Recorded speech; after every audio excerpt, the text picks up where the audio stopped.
You're born in a village in Michoacán called La Esperanza. Population 400. Dirt roads. No clinic. No school past 6th grade. Your father farms corn on a plot of land his grandfather farmed before him. Your mother raises chickens and children. You're the third of 7. You learn to share before you learn to talk. When you're 8, the cartel comes to your village. Not the big one. Not yet. A local crew running protection for the farmers, keeping the rival crews out. They pay your father for the right to use his backfield as a staging point. He doesn't have a choice. Nobody has a choice. But they're polite about it. They pay. They don't hurt anyone. You watch them, the way they walk, the way people step aside, the way they're never hungry. You remember that. Your father dies when you're 14. Heart attack in the field. Your mother can't work the land alone. The younger kids need food. The cartel comes back. Different faces now, harder faces, and offers you work. Look out. Easy. 50 pesos a day. You take it.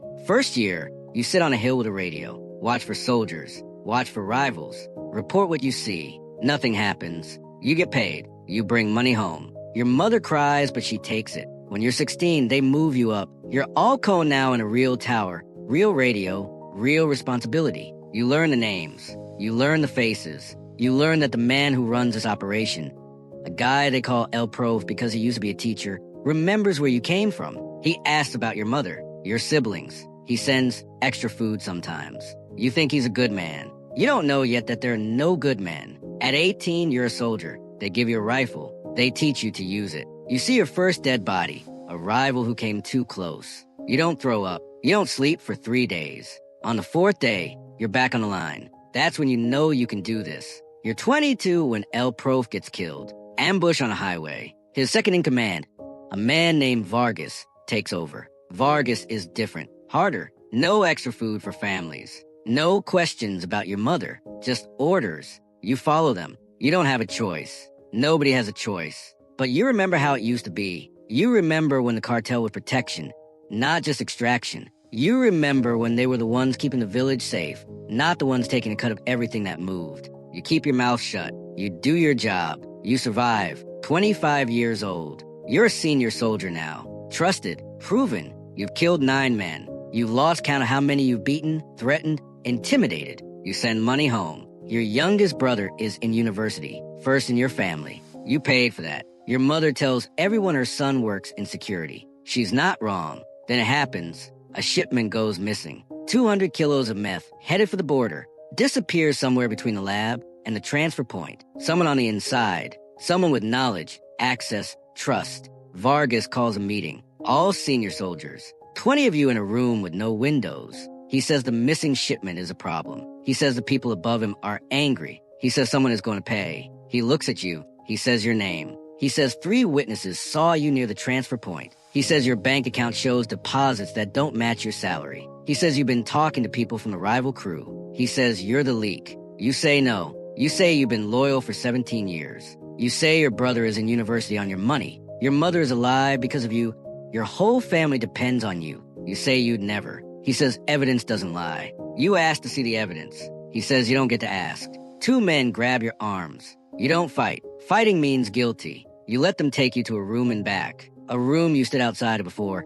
Heard things from, never entered. Now you're inside. 3 days. That's how long they work on you. Not to kill you. To make you confess. To make you give up names you don't have. To make you admit to something you didn't do. You don't confess. You can't. There's nothing to confess. You just repeat the same thing over and over. I'm loyal. I didn't do it. I'm loyal. I didn't do it. On the 3rd day, Vargas comes in. He looks tired. He says someone talked. A guy named Omar, one of the other senior soldiers. He confessed. Gave up everyone involved. You're clean. You ask if you can go. He says yes. He says sorry for the misunderstanding. He says these things happen. He says your loyalty is proven now. You'll be compensated. You walk out. Your body hurts. Your ribs are cracked. Your hands are swollen. You go to a safe house.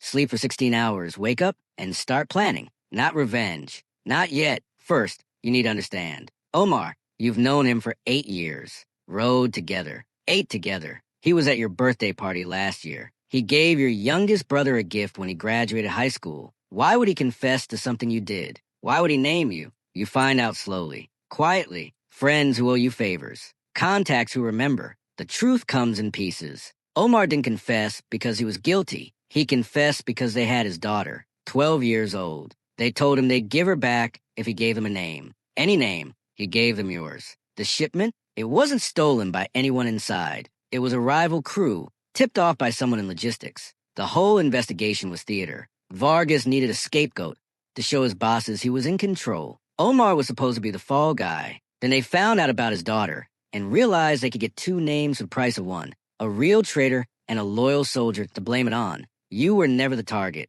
You were just available. Omar's daughter was returned. Omar wasn't. He's in a hole somewhere, or maybe he's not anywhere anymore. You don't know. You don't ask. You heal. You go back to work. You smile at Vargas. You take his orders. You do your job. You wait. 6 months later, Vargas is at a restaurant in Guadalajara, his favorite place. Private room. Security at the doors. You're not on his detail that night. You made sure of that. You're in the kitchen. Dishwasher. Hired 3 weeks ago under a fake name. The real dishwasher is at home with a broken wrist and 5,000 pesos to keep his mouth shut. You watch Vargas eat. You watch him laugh with his lieutenants. You watch him drink wine that costs more than your mother's house. You watch him for 2 hours. When he goes to the bathroom, you're waiting. It takes 45 seconds. You use a knife from the kitchen. No gunshots. No noise. You're out the back door before anyone notices he's gone. You're on a bus to Michoacán before they find the body. They don't find the body. Not for 3 days.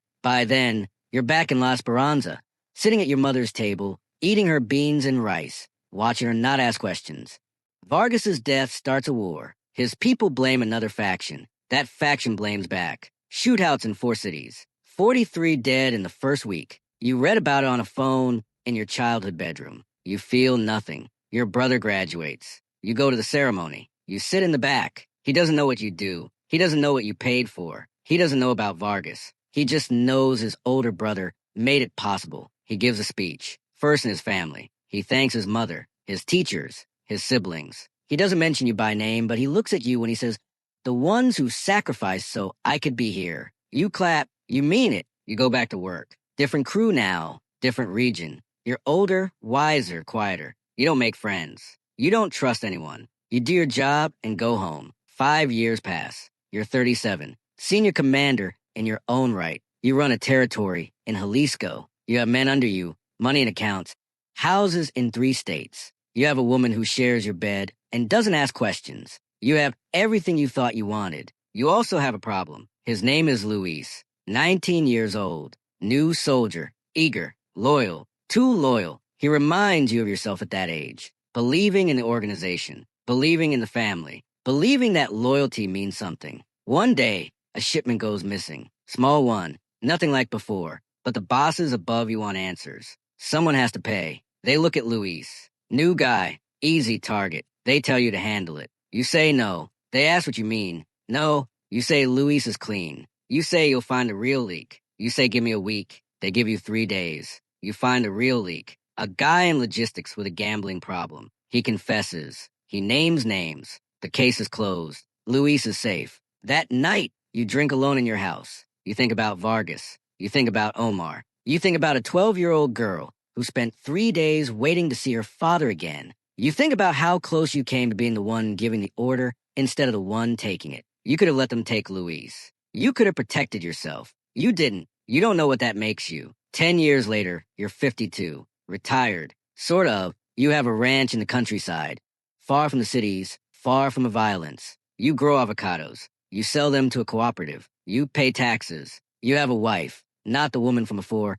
Someone else, someone who doesn't know your history. You have 2 stepchildren who call you Tio, and don't ask why you flinch at loud noises. Your mother died 5 years ago, peacefully, in her sleep. You were there. You held her hand. She looked at you and said she always knew, not what you did, just that you did it for them. She said she was proud. She said she loved you. You cried for first time in 30 years. Your brother is a doctor now, works in Mexico City, married, 2 kids. He visits sometimes. He doesn't ask about your past. He doesn't want to know. You don't blame him. Tonight, you're sitting on your porch, watching the sunset over avocado trees you planted with your own hands. Your phone buzzes. Unknown number. You answer. A voice you haven't heard in 20 years. Omar's brother. He says he needs to talk. He says it's about what happened. He says he knows you killed Vargas. He says he's not angry. Vargas deserved it. He says he needs your help. His son, 17, just recruited, just accused of something he didn't do, just taken to a room and back.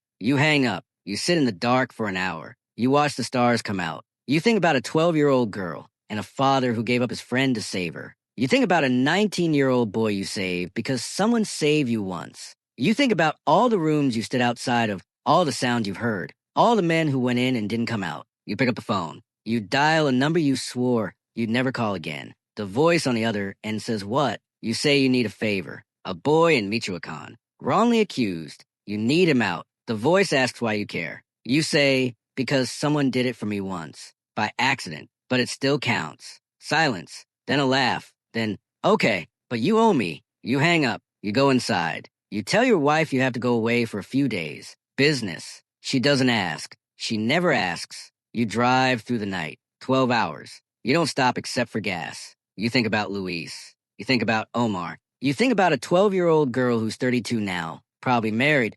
Probably has kids.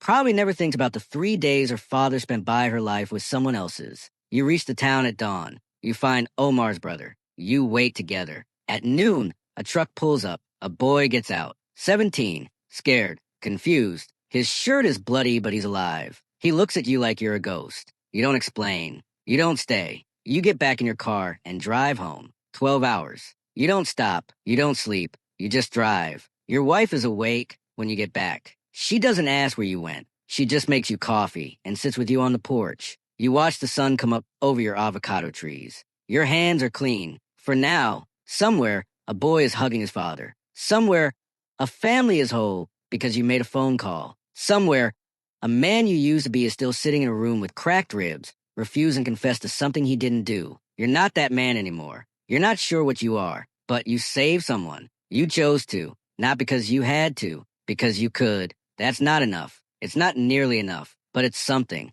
It's the only something you have. Your phone buzzes. The voice from before. The favor's paid. Don't call again. You won't. You sit on your porch and watch your trees grow and try to remember what it felt like to believe in anything. You can't, but you can feel the sun on your face. You can hear birds. You can smell the dirt. You're alive. You're free. You're not the man they made you. You're the man you made yourself. After everything, after all of it, that has to count for something. Your wife takes your hand. You don't pull away. For now, that's enough.